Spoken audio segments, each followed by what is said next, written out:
This is Tim Staten in Stating the Obvious, where we make sense of leadership principles and turn them into relatable everyday actions that could enhance or improve your leadership style.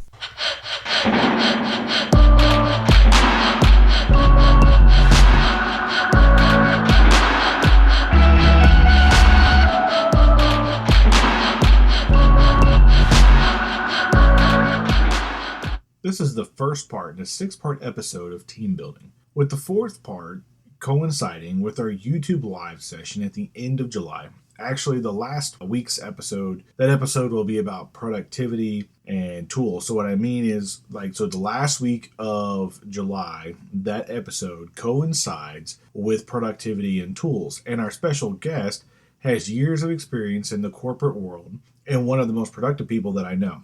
So be sure to catch it then on our next YouTube live session. And for those who caught our last YouTube live session, thank you so much for being a part of that and tuning in and taking part of that conversation.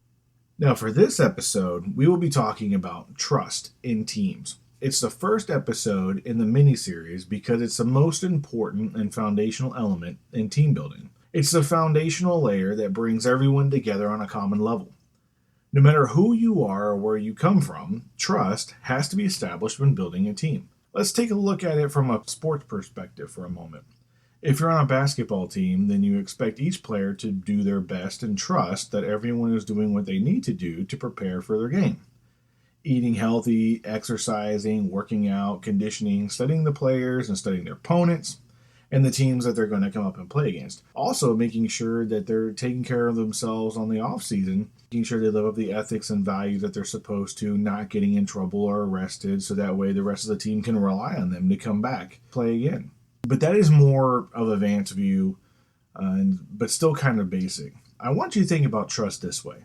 When you meet a table that you've never encountered, and yes, I mean like a table, it's, something you eat at, do you at any point in time wonder, if I pull out the chair that's at this table, is it going to be able to support my weight? Are the legs going to give out? Will the table fall apart? If we're honest with ourselves, 99% of the time, we just trust that it will happen. We don't think about it. That's the level of trust that I aspire to have in teams that I build. That I don't even have to think if someone's going to pull their weight on the team, or if someone's going to be able to deliver, or if someone's going to be able up to the task that's being asked of them. I built teams to the point that no one questions if each one is there for the right reason because we have already established it through the developmental process. But when you think about trust, I want you to think of it in those simplistic terms. Oftentimes we find that we trust an inanimate object more than we trust our own teammates.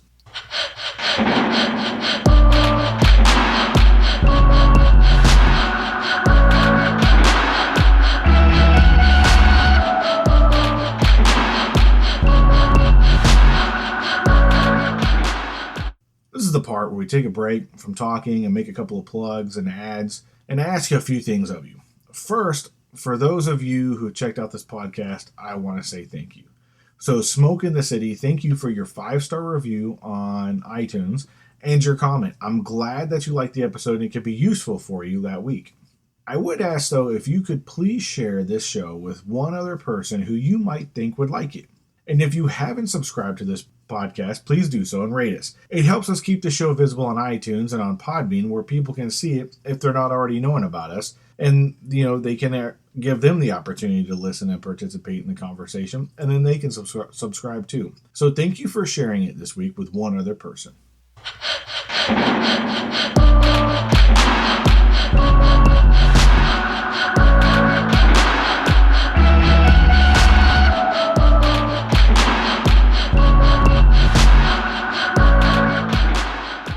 Members of a team respond to trust more than you might think. Malcolm Brogdon, a professional basketball player who plays for the Bucks, stated, "I think it speaks a lot to Coach Kidd and my teammates to trust me as a rookie to make plays down the stretch. When they put that much confidence in you, it's hard not to try to make plays, Meaning, when people put trust in you and you know they truly trust, they will do what they can to not let you down. Don't get me wrong. I trust people, but I also verify. I think at some point as a leader, we get burned or get a bad experience with trusting someone too much and putting their trust in the wrong person, and they take the lesson away that they shouldn't trust people more. Well, I say the opposite was probably true. The leader didn't develop trust and misread and misplaced their trust in someone. It was really the leader's short-sightedness or mistake, and not the one who was given, for the one who gave out the trust too early. Think about the chair again. If you come up to a chair and that chair looks like it's been through some rough times and aged and hasn't been taken care of, I'm going to think twice before I sit down. In fact, I may do a test run to see how much weight I can place on the object before it cracks, and then I'll sit in the chair, and if it breaks, it's my own fault because I misplaced the trust. You see, what Malcolm Brogdon was getting at, was that people put a trust in him. And so therefore, he's going to do everything he can to rise the occasion. And since he's the new guy, he has the, overwhelming sense of having to prove himself even more that people's trust is not misplaced in him. So that's why he, makes those clutch plays when it really, really counts. Now listen to what the coach said. Coach Jason Kidd for the Bucks says, as a player, he always felt confident that if he was calm, his teammates knew he was going to do something to help them win. As a coach, his hands are really tied. He believes in his players, and they see that if he's calm, they believe and trust him, which he does. I am sure that in many of our professions, what he says couldn't be more true. When he says, as a coach, my hands are tied, he really has to trust the training and the strategy is understood by the players and that they will perform as much as they can.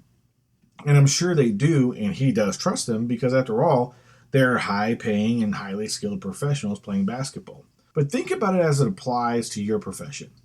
How often do you train employees to be prepared to handle tasks or challenging situations, and all you can do is sit back and watch and evaluate, make recommendations on how to improve and get better? At some point, it's on the employee to perform and shine or not. As leaders, we want everyone to be successful. I tell everyone that I work with, it's my job to make sure that you are successful. It's my job to make sure you look good to the boss or anyone else who comes in contact with our organization. But it all starts with trust. So when I say it all starts with trust, what I'm really saying is the employee needs to trust that what I'm actually saying is true, and that the training that I'm putting into them is valuable and beneficial, and vice versa. I need to trust that they're going to take that away and they're going to listen and they're going to come away as a better person and grow and develop. And then at some point, they're going to get better. It just happens. But I remember I was in a seminar and I was asked what my view of trust was in leadership as a role, in a leadership role. And the answer I gave was very superficial. And I wasn't good at answering questions in a public forum either. And I was also more junior in my leadership development. And what I said is that I need to trust that my leadership would do what they needed to do, and that I would do what I needed to do, and they needed to trust that, and that everyone would benefit from achieving successes. But looking back at it, trust is more than that. I would say that we need to ensure we trust through our actions and not just our words. Oftentimes we say, hey man, go ahead and do that. I trust you. You got it. When in the back of our mind, we're really going, I really hope they got it. I really hope they, pull through on it, but you don't really trust them. And granted, trust is earned. And just because you show up one day as a new employee, that doesn't mean I automatically trust you or you should be trusted. Mutual trust is earned over time through shared experiences and hardships. People know when you're genuine and when you're fake. Trust is the same way. They know through your actions, whether you're saying you just trust somebody or you really do trust them. I would say that if you feel like you're being micromanaged at some point in time when you weren't before, that could be a sign that you've lost trust or that you're losing it. Or if you feel like you're over micromanaging somebody because you need to, I've heard other people say, I need to help this guy out. I need to coach him through it. What that's really saying is that you've lost trust in that person and you need to oversee everything to ensure that they can gain that trust back. But a team that doesn't trust each other isn't going to perform well. It will end up with infighting, positioning, or even some team members taking on other tasks and jobs that aren't theirs because they don't think that other members will complete it on time, and that leads to dysfunction and being unsynced on a team. So, trust is at the very, very foundation of everything that we do when we build teams. We got to have trust. So, how do we build trust in teams? Well, in my opinion, it's pretty simple. We need to show our true character, and hopefully it's good, through shared experiences that force people to rely on each other. So, through hardships and experiences, we can show ourselves our true character and our true nature, and people will learn to trust that. As leaders, we need to humble ourselves and show some weakness and let others know where they can help and show discipline initiative. I know discipline initiative sounds like an oxymoron, but it's good when you think about it. When I first heard it a couple of years ago, I was like, nah, I don't really think so. But now I've taken on to that concept. So if you think about it this way, if you can be disciplined enough to go after everything that's in your lane or span of control or what your job is, without getting into somebody else's job, that's powerful. It means you can show people, hey, you can trust me with doing everything that I'm supposed to do, and I'm going to go after doing it. I'm going to do it to the best of my ability. And then people will take a look at it and they'll notice it. Another huge way is through integrity. I know I just mentioned our character, but some people can, for lack of a better word, be an ass. But they still have integrity, and that can build trust too. Just because you're annoying or you're disagreeable as a person doesn't mean I shouldn't trust you. Just because we don't click on a personal level. It just means that I need to know that you have integrity. And once you show me your integrity and I show you my integrity, then we can build mutual trust based upon that. But we always must protect it, even when our personal risk is high. And if people know we're going to do the right thing because it's the right thing to do, and for no other reason than that. So, for example, like if I know that I have a person on our team and I know no matter what, they may have a questionable character, but they have good integrity. And I know that may sound like two different things or the same thing, but they're two different things. If I know their integrity and they say they're going to do something, then I know they're going to do the right thing. And I know they're going to do it because they say they're going to do it. And vice versa. If I say I'm going to do something as a leader, then people need to know that it's going to happen, and I'm going to do it through my actions that follow my words. It's the small things that matter. So there's a saying out there that says, don't sweat the small stuff. But in my experience, it's the small things that build trust in teams. So it's more than okay to sweat it. If we don't pay attention to those small things, then they're going to grow up into bigger things and fester and rot and destroy the team. So we really, really, really have to make sure that we're taking our time to intentionally build trust when we are forming teams. A second method that I use to build trust is allow people to learn through experiences and allow them to make honest mistakes and let them learn through them. Once I give someone a project or a task to complete, I need to allow them enough space to accomplish this task without them feeling like they're being micromanaged. I often give people a project and let them run with it, and then midway tell them that they're going to pitch the idea or brief it. And it's almost comical at times at their surprise because they even tried harder on the task. They know that I trust them with it at this point. And also, if things go wrong, I don't give them backlash about it. Instead, I ask what went wrong and how to move forward and make sure it doesn't happen again. I also make sure that they write it down as a lesson learned so they can reference it again in the future if they need to, and others can reference it as well if they're going to be given a similar task. Lastly, at least for this episode, it's not a method but more of a code. I keep people's confidences, meaning if they tell me something personal or share something in confidence, I don't blab about it in open or in private or if someone asks me not to share. Knowing that someone has entrusted me enough with something means a lot. Keeping their confidence only grows trust, and vice versa. Don't be that guy in the workplace that everyone knows. If you tell that one person, the whole organization is going to know about it within 5 minutes. It reminds me of an episode of the Gilmore Girls when Lorelai breaks one of her weddings off and she runs off to Harvard with her daughter Rory. And then she's at this bed and breakfast, and Lorelai calls Sookie, who's her cook at the bed and breakfast that she owns, and she tells her to tell Mrs. Someone. I don't know her name, but Sookie stated, "Oh yeah, if I do that, then the whole town will know about it within 30 minutes. Then you won't have to send off. I broke off the engagement notes and everything else." So don't be that guy or gal as a leader. Keep people's confidences. If they were vulnerable enough to share something with you in confidence, they should keep it and show you are worthy of that trust.